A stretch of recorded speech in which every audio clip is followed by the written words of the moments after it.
Okay, good morning everybody. So I've launched my Photoshop software, so I say create new.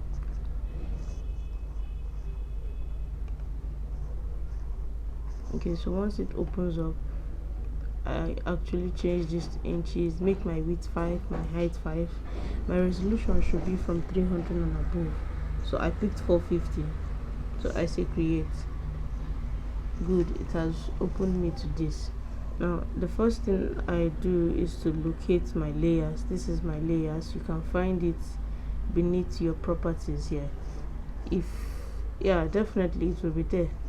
It will definitely be there. So the first thing I want to do is place this rectangle here. Okay, so most people when they draw their rectangle, they might not really see the red color. So even if I don't want this red color, I can simply click on this rectangle here on my layer panel, or I just click on it here, right? So I'll pick whatever color I want. I might not like any of these colors here, so I can just click on this and then look for the color I want. Let's say this, and I say okay, so it immediately changes that color. All right, so let's say this is the color I want, or maybe let me use this. All right, so the next thing I'll do is I need to input my picture into this Photoshop space. So I go to file. All right, when I go to 5, I see place embedded, so I click on place embedded. Now this is my file location. I need a particular picture, so I'll go exactly to the location of the picture. Okay, I think I saved it in my downloads.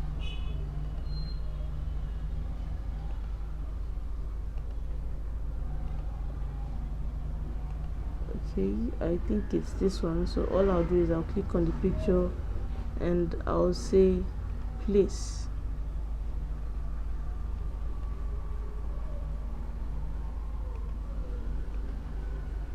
Alright, so I've clicked on place.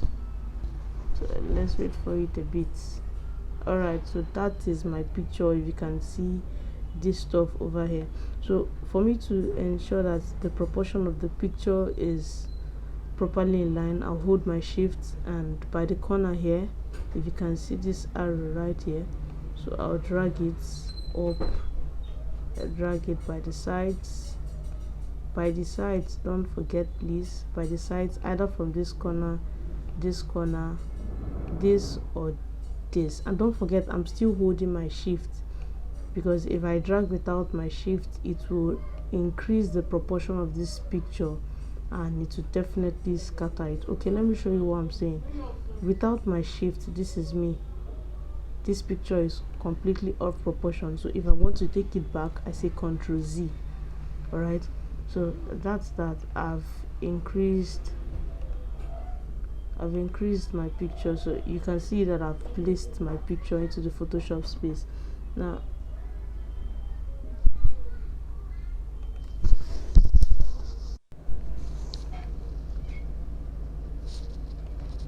okay, so the next thing Sir Benjamin also spoke about was the polygonal lasso tool. So if you come here, click on this, hold on to it. All right, there's this, if you can see this little, let me come again. If you just click on this tool just like that, it gives you any tool in this selection. There are about 3 tools here.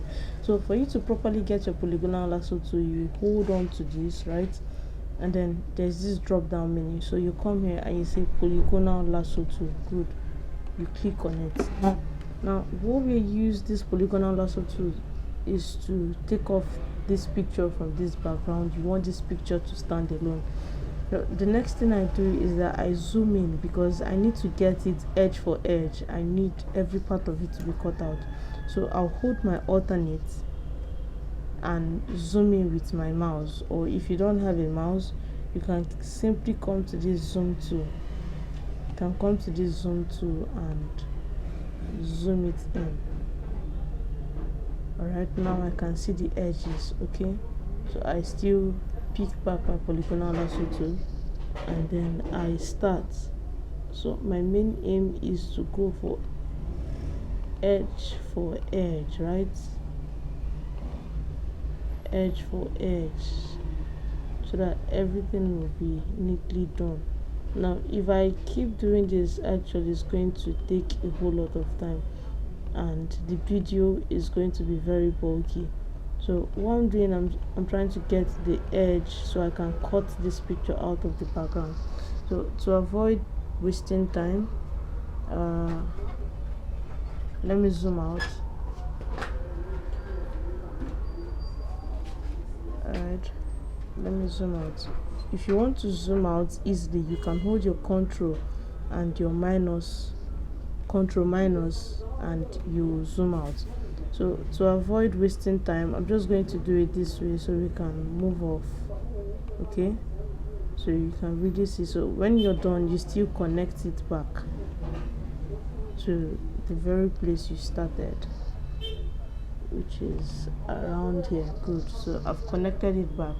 Now what do I do next?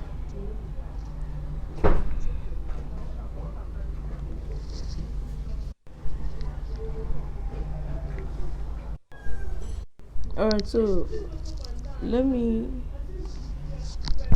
reselect this. Let me try and reselect this. Okay, so because all I'm trying to do is to take this picture out of this background. Okay, so this is a plainly rough work, very rough work. I can't really start picking it one by one for the sake of time. So it's something like this. Okay, yes, so I've selected the picture I'm trying to take off the background. So the next thing I'll do is I right click and I'll say feather, because feathering helps to take off, reduce the sharp edged part of the picture. So let's say my feather radius as 1.5. Okay, so the next thing I'll do is to take off this picture because I've already selected it and I've feathered it. So I'm just going to use a very easy shortcut. So I'll say Ctrl J. So what I did was that I just duplicated this picture. Well, what I duplicated was just the place I cut off. So if I off this layer here, because this layer is beneath this layer, this is the layer I just cut off and this is the original layer. So if I off this layer, this is what I just cut. Now don't forget that I did a very rough work. I wasn't taking it from edge to edge. By right, I should have taken it from edge to edge. So this is how you cut off your picture from the background. Okay, so another thing he did was that he drew a circle and he placed it beneath the picture, right? So if I come to this selection, don't forget I'm holding on to this, right? So I'll pick on ellipse 2. Good, so that's for your circle. Now for me to use the ellipse 2, I'll hold my shift so I can have I don't know if I'll say straight circle, for my circle to be properly proportional. Good, so I'll hold on to this and I'll drag and draw. Let's say I'm okay with this, so I'll let it be.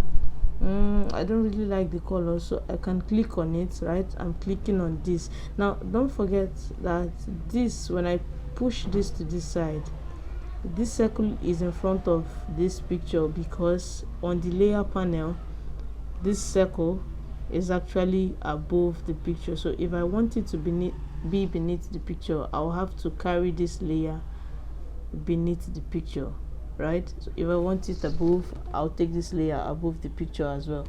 So with this, I want to increase it, so I'll transform. I want to increase this circle a bit, so I say Ctrl T, hold my shift and drag, right? So I'm comfortable with this for now. I can click on this. This is shape details under properties.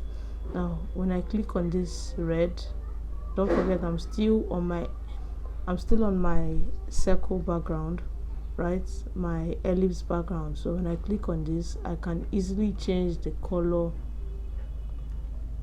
of this circle. I can easily change the color. So let's say I want to stick with white. Okay, if I don't have the color I want here, I can still come over to this particular place. This is the color picker. So when I click on it, I can fiddle around with any of these colors. I want to take it beneath this picture, so I simply come to my layer panel and drag it beneath this. So I can't really see it, so I'll just transform and increase it a bit, right? Okay, so this is kind of so big, so I'm going to reduce my picture. I just did Ctrl T to transform. Alright, this is my circle. I reduce it a bit. So this is just a very rough work, so we can get to understand what we're really doing. Thank you. So the last thing I think he did there, or the next thing rather, was to type in design, which is above. So I'll just come here, which is horizontal type 2, right? So I'll click on it.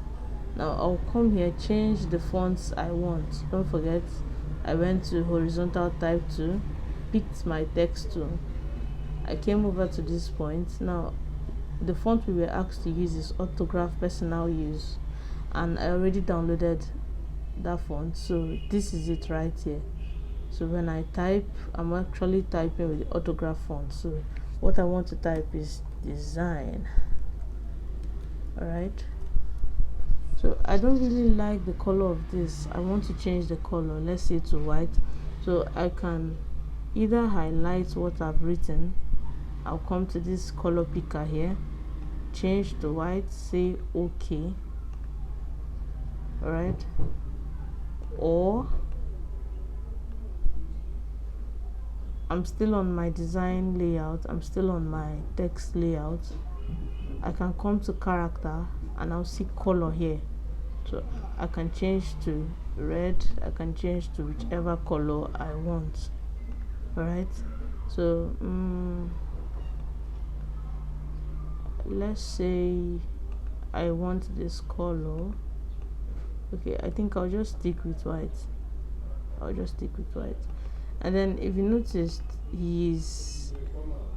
if I want to change this exclamation to some other kind of color, I can still come here, highlight it separately, and maybe give it another color, let's say yellow or something.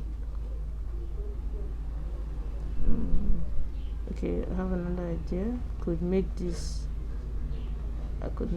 yellow.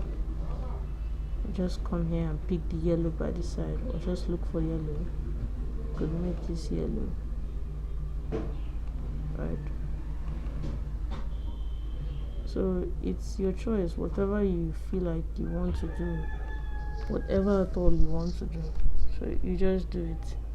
Alright, so these were just the little things these are the things he put in place so he could come up with the design.